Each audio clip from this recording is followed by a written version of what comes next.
আবার ভালো বাচ্চাকে জ্বর হয়েছে শুধু আর কিচ্ছু হয়নি, বাচ্চাকে মেরে দিল।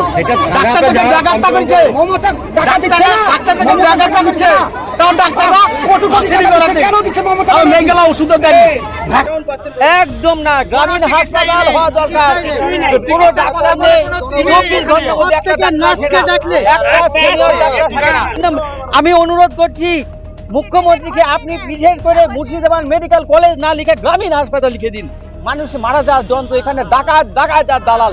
রাত্রিতে যদি রোগীর পরিবারদের জন্য মতাল মদখোর এখানে এসে একদম জড়ো হয়, যাকে যাকে ধরে বলে এই তুই আমার চাবি চুরি করেছিস, এই আমার টাকা চুরি করিস, ধরে নিয়ে চলে যাচ্ছে, 500-400 টাকা করে নিচ্ছে। সব জানে এখানকার লোক, এরা দালালি পায় কিনা আমাদের জানা নেই, কিন্তু এদের অত্যাচারে সন্ধ্যার পরে মাতালদের অত্যাচার আপনি ভাবতে পারবেন না, একদম মানে আতঙ্কিত। এটা গ্রামীণ হাসপাতাল লিখে